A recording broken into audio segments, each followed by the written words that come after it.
The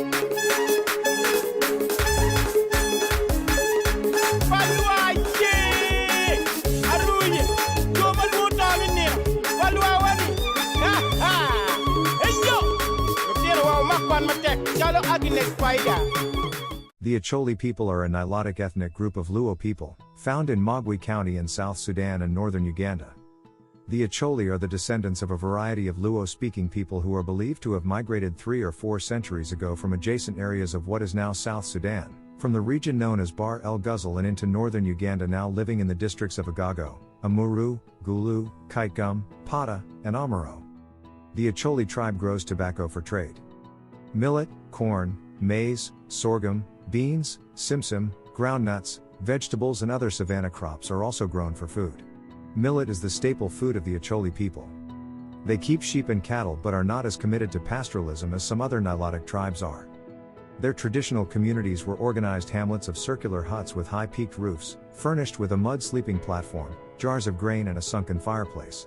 Women daubed the walls with mud, decorating them with geometrical or conventional designs in red, white or gray.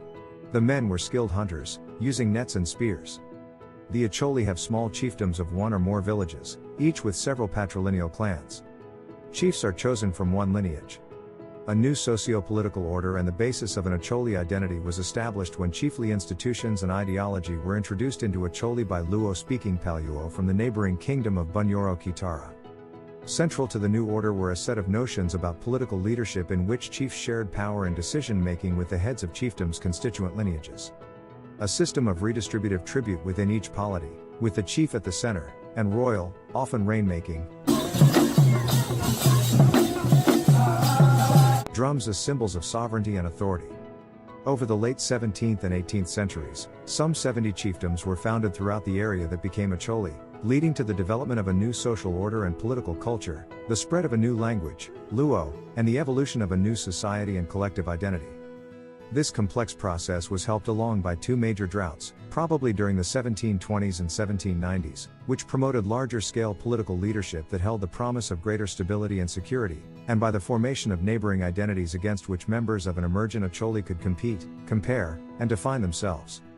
Over the second half of the 19th century, Acholi was incorporated into international trade networks through the activities of northern, Arabic-speaking ivory and slave traders. This trade brought new wealth into Acholi that was unevenly accumulated, with Ruodi and interpreters, and eventually their sons and other kinsmen, the major beneficiaries.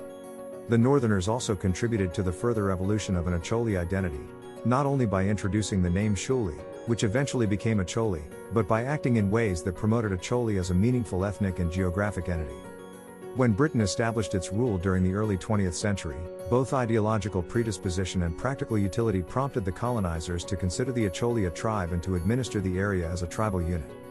From the beginning, the Acholi were marginal compared to Britain's concern with Uganda, at the core of the colony. Acholi's role in the colonial economy was confined mainly to the peasant production of cotton as a cash crop and the provision of recruits for the colonial army or police and migrant labor for the more developed Uganda. Both Protestant and Catholic missionaries were active in Acholi from early colonial rule, providing written Luo religious, educational, and historical texts and producing a local educated elite, all of which fostered the further development of an Acholi identity within the colonial context of tribal culture, consciousness, and politics. With independence, the Acholi remained marginal within the framework of Uganda as a whole, with one crucial exception: their disproportionate numbers in the police and army. Comprising less than 5% of the country's population, during the early years of independence the Acholi constituted more than 15% of the police force and fully a third of the army. This special access to Uganda's security forces has alternately presented opportunity and danger as a succession of regimes replaced one another in a cycle of political violence often played out in ethnic, or tribal, terms. In the most recent phase of the cycle, beginning in the mid-1980s, Acholi has largely been on the receiving end of the violence.